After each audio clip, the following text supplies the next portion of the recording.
दिल्ली में पर्यावरण, वन और जलवायु परिवर्तन मंत्रालय के सचिव तन्मय कुमार ने केंद्रीय प्रदूषण नियंत्रण बोर्ड के 51वें स्थापना दिवस को संबोधित किया।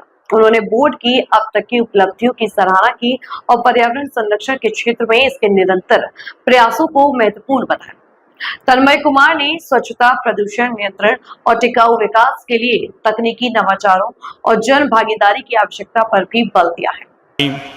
उन्होंने एक रेपुटेशन बिल्ड किया है सीपीसीबी का, जिससे कि सीपीसीबी के बातों को अहमियत दी जाती है, उनके साइंटिफिक फाइंडिंग्स को, उनके द्वारा निर्धारित स्टैंडर्ड्स को, उनके द्वारा जो रिसर्च किए जाते हैं उस पर, और उनके बातों को अहमियत एनजीटी द्वारा दी जाती है, माननीय सर्वोच्च न्यायालय द्वारा दी जाती है। और हमारे भारत सरकार में जितनी भी संस्थाएं हैं वो सीपीसीबी की ओर देखते हैं कि सीपीसीबी की क्या राय बनती है प्रदूषण नियंत्रण पे, निवारण पे और इसके नियंत्रण पे।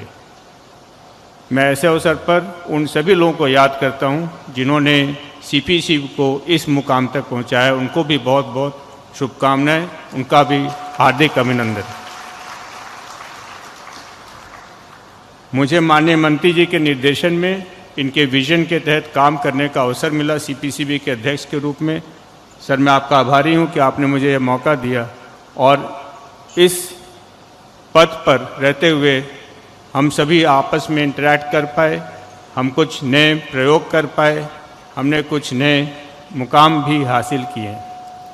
मुझे याद है सर, जब मैंने ज्वाइन किया था तो उस समय एनकैप के तहत एक प्राणा पोर्टल बनाने की कार्रवाई चल रही थी और हमारे साथी अधिकारीगण यहाँ जो उपस्थित हैं, हम लोगों ने मिलकर पहले उस पोर्टल को तैयार किया। सीपीसीबी की एक्सपीरियंस नहीं था पोर्टल तैयार करने का, उसको मैनेज करने का, स्कीम रन करने का। अभी तक ये केवल साइंटिफिक परस्यूट करते थे।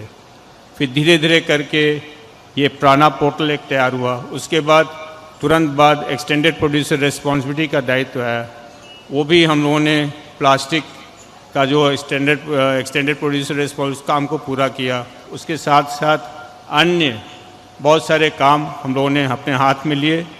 आपके हस्तक्षेप से, आपके मार्गदर्शन से सीपीसीबी में नए रिक्रूटमेंट्स किए गए और हमने आईआईटी